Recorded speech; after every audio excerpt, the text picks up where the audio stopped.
দুই প্রকার মানুষকে কুরবানির গোশত দিলে সোয়াবের পরিবর্তে আরো গুনাহ হবে।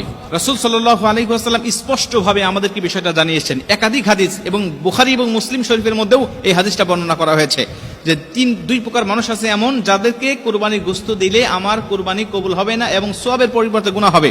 এর প্রথম নম্বরে রয়েছে যারা কসাই, যারা গোশতটাকে বানায়, এই গোশতটাকে যারা কাটে, তাদেরকে মজুরি হিসাবে, পারিশ্রমিক হিসাবে আপনি গোশত দিতে পারবেন না।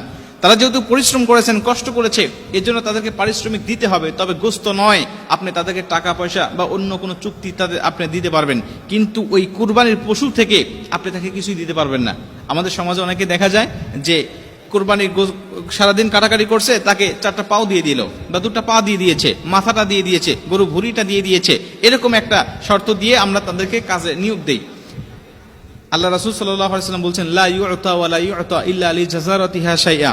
পারিশ্রমিক হিসাবে তুমি কুরবানির গোশত তাকে দিতে পারবে না, তবে হ্যাঁ, অবশ্যই সে যেহেতু গরিব, সে যেহেতু অসহায়, এজন্য তুমি অন্য 10 জনকে যেটুকু গোশত দিয়ে থাকো ওইরকম ভাবে তুমি তাকে দিবে, কোনো সমস্যা নাই। কিন্তু সে পারিশ্রমিক হিসাবে তোমাকে অবশ্যই মূল্য দিতে হবে। মূল্য পরিশোধ করার পরে তুমি তাকে অন্য 10 জনের মতো একটু গোশত তুমি তাকে দিয়ে দিলে কোনো সমস্যা নেই। আমাদের সমাজে দেখা যায় অনেক বাড়িতে ভুঁড়ি সাফ করতে পারে না, এর জন্য পাশের বাড়ির কোনো মহিলাকে ডাক দিয়ে, গরিব মানুষকে ডাক দিয়ে বলে, তুই এটা সাফ করে দিই, তুই অর্ধেক নিবি, অর্ধেক আমাকে দিবি। এই বিষয়গুলো কখনো দেওয়া যাবে না। আপনি সে পরিশ্রম করেছে, তাকে আপনি টাকা দেন, অন্য বিষয়গুলো দেন, কোনো সমস্যা নাই, কিন্তু কুরবানির পশু হতে আপনি তাকে কিছু দিবেন না, গোশত তাকে দিবেন না। আপনি তাকে বলে দিবেন, ভাই তুমি আমার গোশতটাকে বানাবে সারাদিন, অবশ্যই তোমার সারাদিন একটা পারিশ্রমিক আছে, একটা দাম আছে, আমি তোমাকে কত টাকা দেবো তুমি বলো, তুমি আমার কাছে টাকা চেয়ে নাও, আমি তোমাকে কুরবানির গোশত হতে তোমাকে দেবো না। অন্য 10 জনকে যেমন দেই আমি ঠিক অনুরূপ তোমাকে দেব। বেশি আশা তুমি আমার কাছে করবে না। বেশি আশা করলে তুমি আমার কাছে টাকা চেয়ে নাও যে কত টাকা তুমি নিবে, কিন্তু গোশত তুমি বেশি আশা করতে পারবে না। কেন?